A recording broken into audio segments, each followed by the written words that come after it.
There is a drug on the streets of Southeast Texas.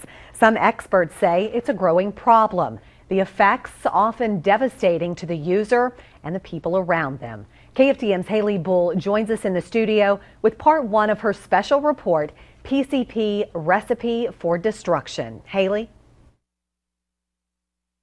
Hallucinogenic drug phencyclidine, or PCP, can cause paranoia, anxiety, aggressive behavior.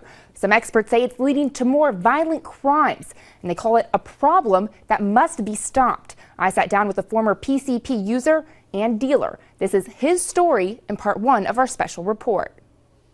When I was introduced to that, oh my God, my life totally changed. It's hard to spot on the streets of Southeast Texas. It's just like it takes your conscience away from you. But there's a drug that's making its presence felt.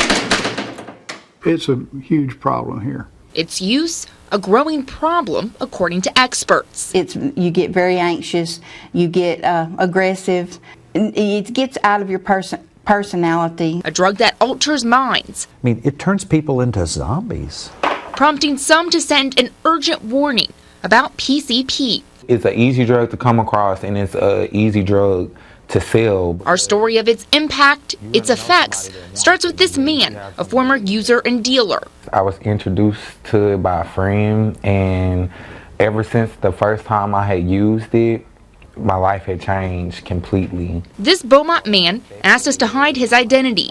He says his friend sold PCP, a hallucinogenic drug, when he tried it for the first time. I was stuck at her house for like hours because of this drug, and it was like, in my mind, I was like getting up ready to go to leave, but my body was still right there. It wasn't long before the former psychology major dropped out of Lamar University. Like, my conscience wasn't straight. My head wasn't on my shoulders right because I'm using a drug that's making me hallucinate in ways to where my life, for as college, there wasn't nothing. I need my life with this stuff right then and there. The drug, the altered state, became his reality. It made me feel like I was invincible, and it made me feel like the world would not revolve without me in it. And it always just made me just mellow, chill. Before long, he was smoking about 1 to 2 PCP-dipped cigarettes every day. Getting the drugs, all we have to do is go to Houston, and you get the hookup from whoever had that. Feeding his habit, making a profit by selling drug-laced cigarettes on the streets of Beaumont, $10 to $15 a piece. Crack, you have to cook it up and all that other stuff. It's already made. All you do is dip and serve, dip and serve. While the money came in, I looked very, very, very, very sick. You know, my skin was just out of there. I looked like a zombie. His habit started catching up to him and to those who bought his product. Here it is, this little girl's mom is now incarcerated for some stuff that I sold her, and she might not get out of jail anytime soon. And look at the little girl. I'm just trying to get some money, and their mom's trying to get high. But now look at this little girl that doesn't have a mother anymore because of this drug. His own legal trouble landed him in an in-prison treatment program. At what point did you decide you're done with it? What woke me up in said.He was like, well, I didn't necessarily lose my life. It's just I have to change the paths in life that I was taking.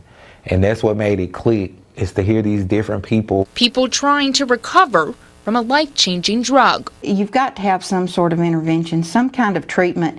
They've got, you know, if people could do this on their own, they would. Mary Richard is a counselor at the Spindletop Center. She deals with people on probation and parole. She says right now, about 25% of her caseload deals with PCP. That's a pretty high number when, you know, you're looking at all the different drugs that we see coming through here. This drug, PCP, causes a short-term detached feeling with a long-term effect on its users. And if I didn't use that drug, it'll be a lot more to myself. Like, I'll probably be finished college. This man says he's done using and selling. But the decision I chose to make that little quick money and that little high messed my life up. The man says he's not just done using PCP, he's also warning others about its potentially deadly risk. Tomorrow night, we investigate how the drug is impacting crime in Southeast Texas. Reporting in the studio, Haley Bull, 6 News Tonight.